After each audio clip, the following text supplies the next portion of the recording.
Hi everyone, Justin Fine Tano here, the internet's busiest music nerd, and it's time for a review of the new Justin Bieber album, Justice. This is the 6th full-length album from Canadian pop singer and songwriter Justin Bieber. The follow-up to last year's Changes, easily the most boring, uninspired, uniform, and bland record Justin had dropped to date. I cannot emphasize enough just how mind-numbing this project was. Needless to say, Justice does kind of need to vary things up this time around. I cannot stand another half-hearted atmospheric R&B project from Bieber. Look, I had slightly higher hopes for Justice because the singles leading up to this record seemed like they were teasing toward a different experience. You've got the gospel-inspired Holy featuring Chance the Rapper, which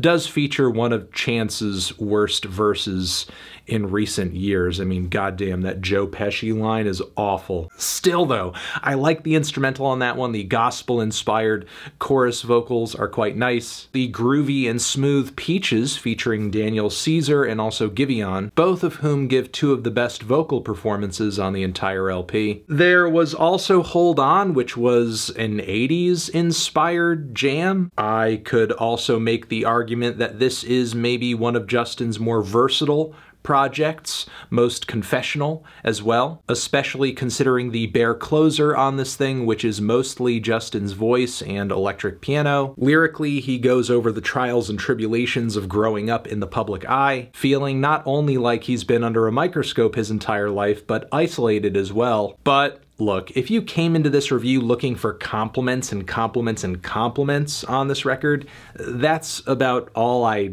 have for you, because honestly, Justice is yet another mediocre Justin Bieber album, the disappointments of which come in several different flavors. Let's go through them, starting with the semi-obsession Justin has with 80s aesthetics on this project. 80s pop and new wave has come back over the past year in a big way, especially thanks to projects like, I don't know, The Weeknd's After Hours, the new Dua Lipa LP, and now Justin Bieber is deciding to jump on that train. Now, it's not the case with every track, but there are a noticeable amount of songs here that do seem to lean in that direction. Whether that be Deserve You, which is a shimmering anthem that sounds like laser lights, fog machines, and Phil Collins-sized drum fills that transition us from verse to chorus and back again. The hook on the track is likable, but the formulaic songwriting and messy mix make this a pale imitation to the Collins and even Peter Gabriel stuff it's obviously copying. Instrumentally, Die For You sounds like one of those Weird Al songs where he's not doing a direct parody, he's more trying to capture the essence of an artist or song. In this case, it's like I'm listening to a bizarro version of Michael Jackson's Beat It. The track Hold On I mentioned earlier is fairly inoffensive. It features a drum and bass groove that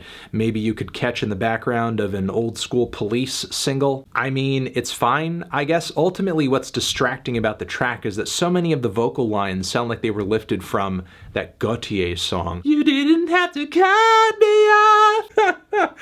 I've seen lawsuits go through where the parallels between two tracks are way more abstract than this. There are also a few tracks here that see Justin dropping some vaguely worldly gentrified pop with the likes of Beam as well as Burna Boy, both of which sound tacked onto this track list and are reinforced by nothing else here. But ultimately it's Justin's patronizing lyrics that are the turnoff here. Love You Different, Just the Way You Are, or my favorite standout line from this track, on this planet I'll treat you like a mother, let's make babies. Now, mind you, not all the lyrics on this project are bad and substanceless. There are multiple references on this LP to Justin hating himself, wanting to change himself, but for as much as it's referenced, Justin Bieber doesn't really go into this topic all that deeply, and also seems to use affection from another person as an unhealthy distraction tool when it comes to dealing with it. That mostly seems to read like the dynamic on the track As I Am, as well as Unstable. Again, he just doesn't really scratch beyond the surface of this topic, so by the time we get to Loved By You, it's like we're just basically having the same idea rehashed again and again and again. Now, I will say, on the track Ghost, there are some pretty fire lines, like,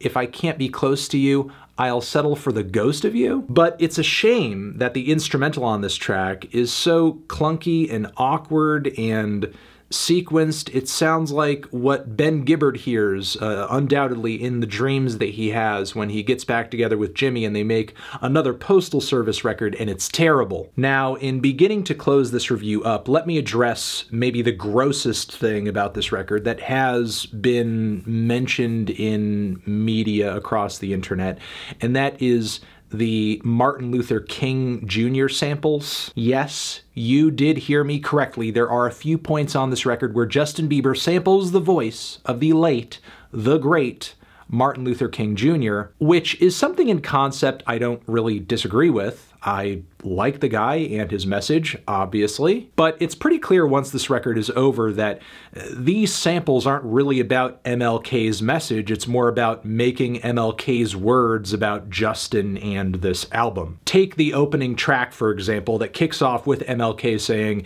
"Injustice anywhere is a threat to justice everywhere," which I struggle to find how King's conceptions of social, economic, and racial justice tie to this album outside of it being titled Justice. But the tastelessness of these King inclusions becomes clearer on the MLK interlude in the middle of the record, where we get this lengthy speech passage from King himself talking about how you need something that's worth dying for in life. In this context, it's pretty clear that thing for King is a need to stand up against the injustices of his time. And Justin does follow this up with a track about dying for something.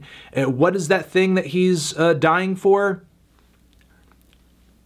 Pussy. Yeah, that's essentially the ethos of the following track, Die For You. And sure, I'll get responses like, "Anthony, that's a dick thing to say, that's a crass way to think about it," but really, this is not the original intent of Martin Luther King and his words. He did not say these things so they could be used as an intro to your 80s themed flirtatious love song about your significant other or a girl you're crushing on. Frankly, it's pretty narcissistic for Justin to flip it into that. The speech on the MLK interlude itself isn't even treated with the greatest care as it should, because as Martin Luther King says the final word in this passage, justice, the word is cut off. You don't even hear him say the entire word because it's just like a hard cut, which actually makes the word justice sound more like Justin. I don't know if that's intentional. If it is, that is truly sick and disgusting. Outside of all this, though, the lows on Justice aren't quite as low as they were on Changes. I mean, I don't think there was a single song here I thought was as terrible as Yummy. So Justice at least has that going for it. But still, macro picture, this is still a pretty mediocre record, and I'm feeling a decent 2 strong 3 on it. Transition. Have you given this album a listen? Did you love it? Did you hate it? What would you rate it? You're the best, you're the best. What should I review next? Hit the like if you like. Please subscribe and please don't cry. Hit the bell as well. Over here next to my head, it's another video that you can check out. Hit that up or the link to subscribe to the channel. Anthony Fantano, Justin Bieber, forever.